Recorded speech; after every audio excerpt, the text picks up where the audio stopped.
28 जानेवारीला अपघात झाला आणि दादांसारखा नेता नियतीनं आपल्यातून हिरावून नेला.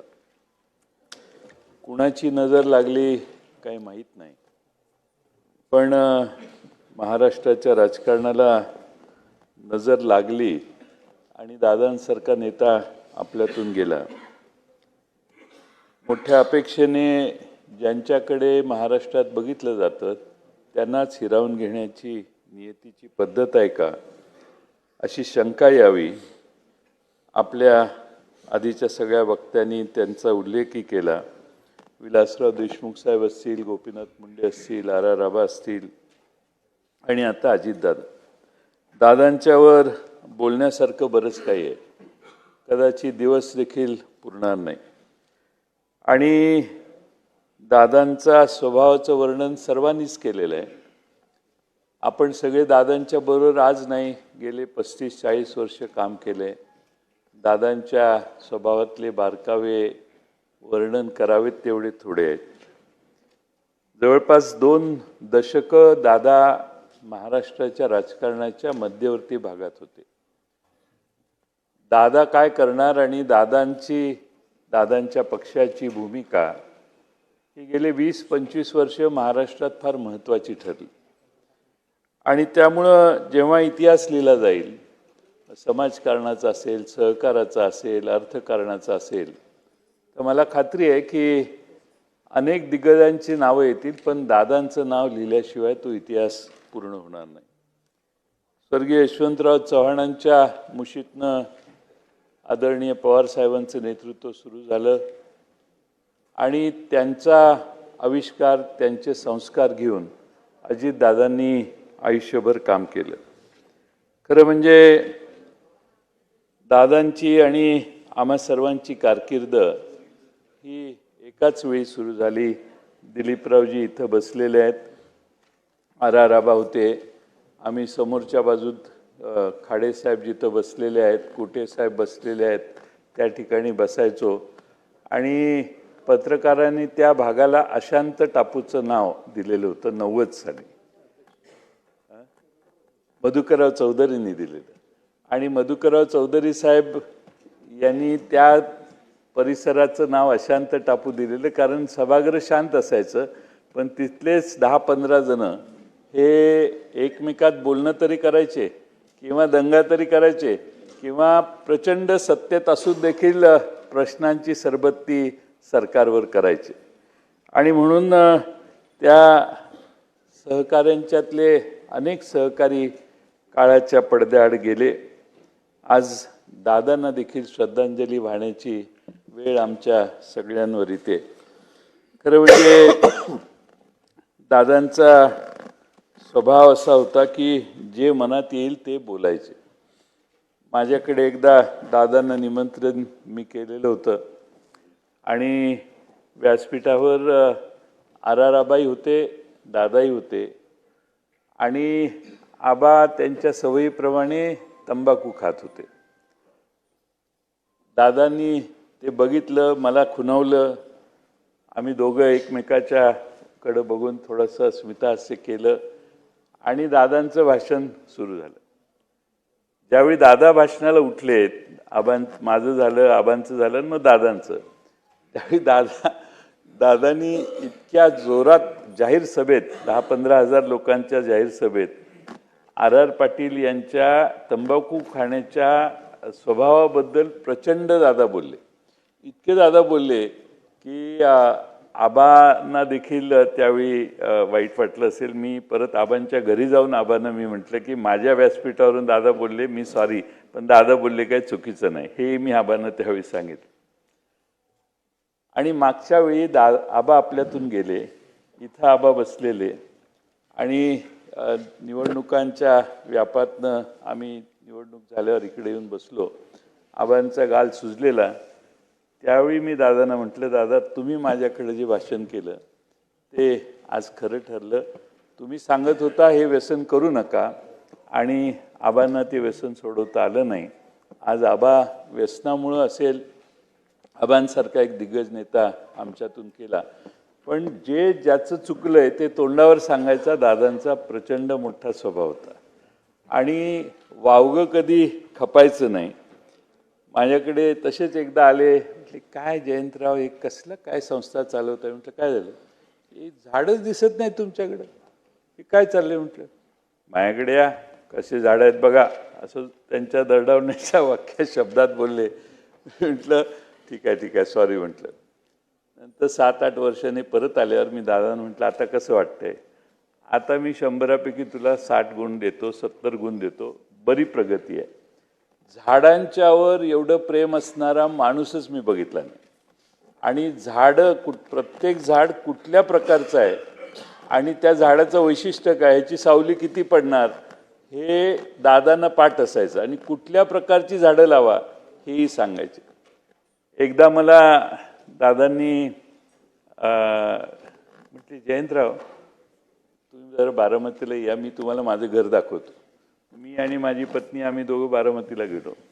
दादांनी त्या परिसरातली त्यांच्या ओळखीची 4-6 घरं दाखवली आणि ह्याला किती 25-30-40 वर्ष 35 वर्ष झाली असतील. आणि जेव्हा जेव्हा माझ्याकडे यायची त्यावेळी दादा म्हणायचे जयंतराव घर बांधलं का? घर बांधलं का? अहो घर बांधावं किती वेळा सांगतोय. म्हणजे इतका व्यक्तिगत हे असायचा. मध्ये घरात माझ्या यायचे, म्हणते जयंतराव आता सुना आले, जरा तरी घराची व्यवस्था करा काहीतरी.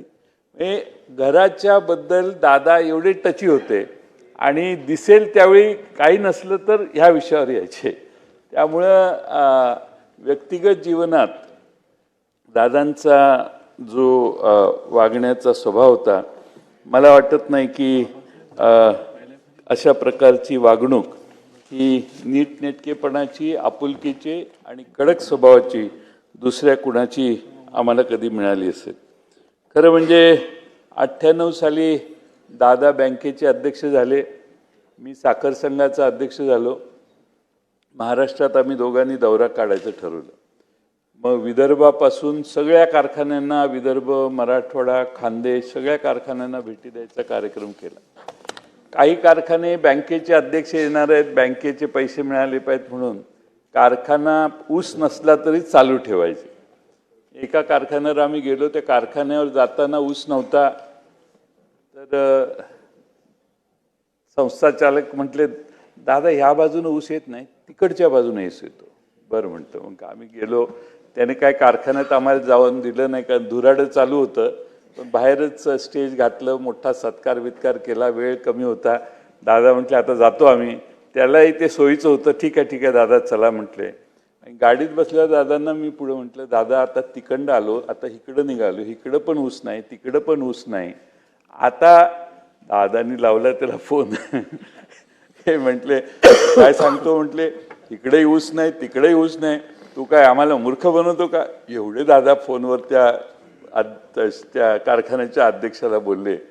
सांगायचा मुद्दा की जे समोर दिसतंय त्याचा तिकडेच तुकडा पाडण्याचा स्वभाव दादांचा आम्ही फार जवळून बघितला. खरं म्हणजे आज परिस्थिती बदललेली आहे, पण बदललेल्या प्रत्येक राजकीय लोकांना असं वाटायचं की दादा फार तापट आहेत आणि चिडतात. पण दादा फार धोरणी होते. दादांची राजकीय समज प्रचंड जास्त होती आणि पुढं काय होऊ शकतं, काय करणार आहे आणि आपली ताकद किती याचा दादाने एवढा कदाचित कुणाला अंदाज नव्हता. त्यामुळे दादांचं सेल्फ असेसमेंट देखील स्ट्रॉंग होतं. आणि मी पक्षाचा अध्यक्ष झाल्यावर 2019ला आमच्या कार्यालयात काही फारशी गर्दी नसायची. म्हणजे आले धनंजय मुंडे आले, दिलीप राव आले, संजय आले, असे कोण आले तरच आमच्याकडं जरा 10-15 जण आले, कारण ते ओटीचा टाईम होता 18-19चा काळ.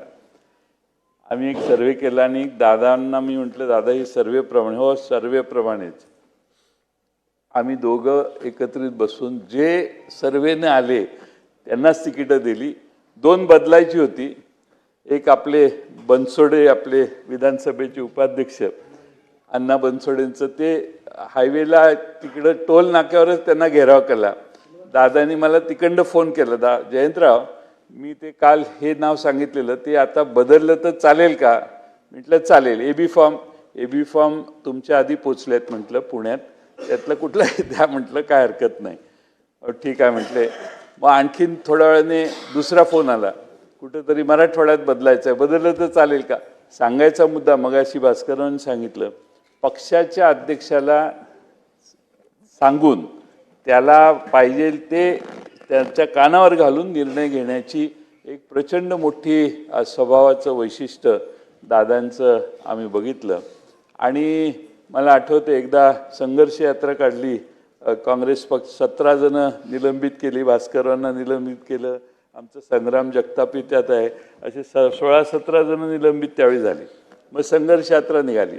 संघर्ष यात्राच राधाकृष्ण विखे विरोधी पक्ष नेते, सगळी बसची व्यवस्था राधाकृष्ण विखे पाटलांची, जेवणाची सगळी व्यवस्था राधाकृष्ण विखे पाटील, आम्ही फक्त बसमधले प्रवासी असायचो.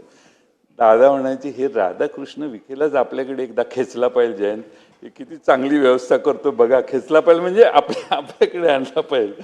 म्हणजे जे ताकद ज्याची आहे, काम ज्याचं आहे, त्याचं रिकग्निशन करण्याचा त्यांचा एक वेगळा स्वभाव होता. आणि सगळ्या महाराष्ट्रात म्हणजे सगळ्या जिल्ह्यात आम्ही त्यावेळी प्रवास केला. आणि दादांचं त्या काळातलं वैशिष्ट्य असं की मगाशी सांगितलं तसं वेळेवर सगळ्यांच्या आधी बसमध्ये जाऊन बसणार, सगळ्यांच्या आधी रेडी होणार, त्यामुळं वेळेचं भान त्यांच्यासारखं कधी नसायचं. मी शेवटी त्यांना सांगायचो, मला जरा अर्धा तास आधीची वेळ कळवत जावा, म्हणजे 8ला यायचं तर 7:30ला कळवा, मी 8ला पोहोचत जाईन, असं मला सांगतच जाऊ नका 8 आहे म्हणून, 7:30च सांगा. कारण त्यांचा आणि माझा टाईम कधी वेळेवर एका वेळी कायम वेळेवर प्रचंड जायचे ते. मारुतीची स्विफ्ट अधिक सुरक्षित, 6 एअरबॅग आणि 6 रंगात. मारुतीच्या नवीन स्विफ्टचा मायलेज 25.2 किलोमीटर प्रति लिटर इतका असून त्याची किंमत फक्त 6,49,000 पासून सुरू होते. यासोबत LED rear lamps, USB charger सह rear AC vent, wireless mobile charging, नवीन इंजिन असे अत्याधुनिक फीचर्स देखील आहेत. फ्री टेस्ट ड्राईव्ह साठी आजच भेट द्या चव्हाण मोटर्स, होटगी रोड, सोलापूर.